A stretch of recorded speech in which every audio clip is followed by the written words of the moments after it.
Well, you guys requested, and here I am, granting. You guys voted for Anomaly 117, so you are getting the public release.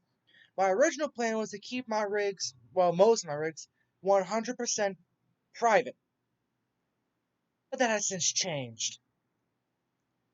I figured since I gave a few of my friends one of my rigs, including 555 and 117, I figured I'll let you guys vote who you want more.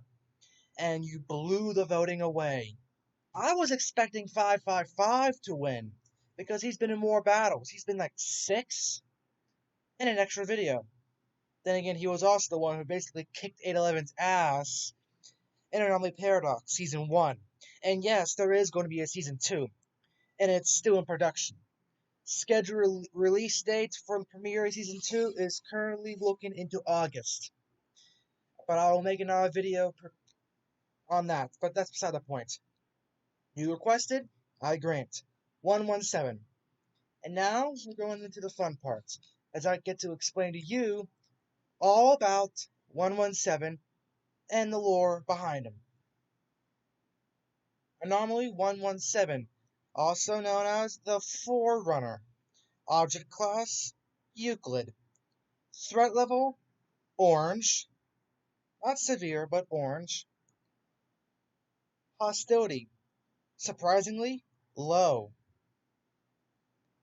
Info on the Forerunner. Taller than your average Enderman and definitely taller than your average human, the Forerunner serves as a kind of guardian to certain constructs and acts as a watcher. Info on Anomaly 117A and B. These are two separate entities. Let me explain. Anomaly 117A is the physical body itself. Keep in mind, 117 is not at all organic. He's made out of floating, almost indestructible armor, and inside the armor is a material known simply as hard light. Contact with this hard light material to organic objects will result in many cases in the organic object in question dematerializing. 117 is completely inorganic, doesn't need to breathe, can survive in space, can even swim in water, though he can fly basically, so it doesn't really need water. Doesn't need to eat, doesn't need to sleep, doesn't need to breathe, etc. He can survive in any space. And like I said, his armor is almost indestructible. It can take a few hits, but you can break it. Though he doesn't feel any pain due to the fact that he is completely inorganic. He has the ability to speak to you telepathically or through various phrases when he is angered. Is he evil? Is he good? What's that? The answer? He's neutral. He will only attack you if you attack first. He's essentially kind of like an Enderman, except you can look at its face all you want, and he will not tick you off. Get ticked off, I should say. 117B is in fact the weapon itself, known as the Soul Devourer. Due to the laziness, you can kind of see, and I don't know why Cortana ticked on, the complete inorganization right here. In the future version of this rig, I plan on fixing that. But you do not need to worry about any of these. But I'll explain more about the weapon in a little bit. 117B is the weapon itself. In 117 versus 811, you can see the weapon dropping down behind 811, splitting into two, and then ripping his head off. It has its own set of eyes, which are connected to 117. It has two And this weapon can actually go through most defense. It can go through a standard Minecraft shield in one hit.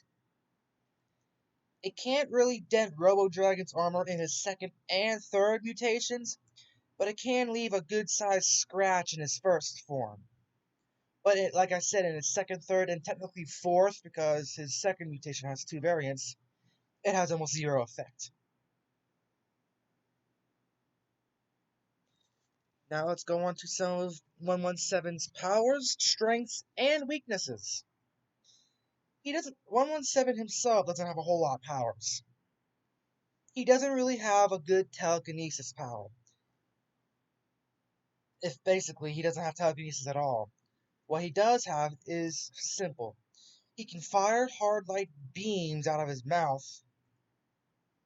Though, ain't much of a mouth if it's also made out of the same hard light.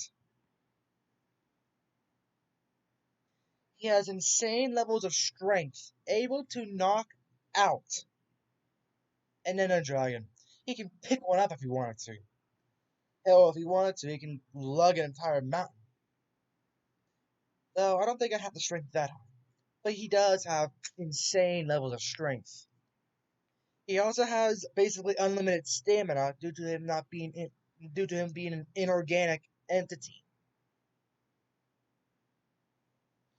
He possesses superior intelligence, rivaling that of Einstein. In fact, his IQ is probably in the 600s. And I do not know what the IQ, the highest IQ ever, because my IQ's 128. That's too shy of gifted.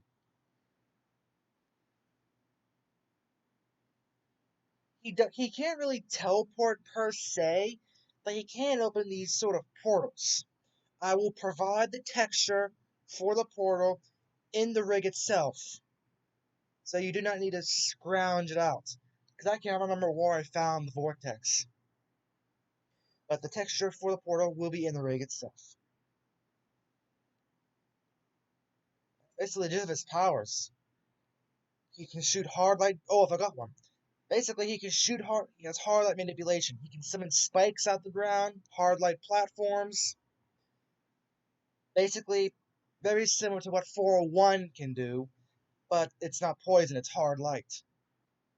But this form of hard light can't really hurt unless it's a spike and it goes right through you. And you can fire beams, like I just said. And theoretically, you can create hard light spheres, like blasts. Kind of like a fireball, but without the fire. He has wicked amounts of strength, wicked defense, wicked stamina, superior intelligence, and a portal teleportation. He knows how to outmatch any opponent. Hence the fact that he exploited Kane's SCP ability. By making Kane run into a portal, he technically won that battle. And on that line, 117 basic technically has BFR, Battlefield Removal, via those gateway Vortex portals, as he can teleport himself and other entities. He claims to be around several billion years old, but that has not been proven.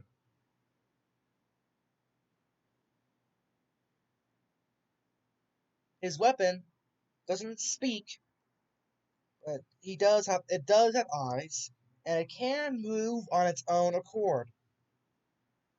Though 99% of the time, 117 has a hand on it.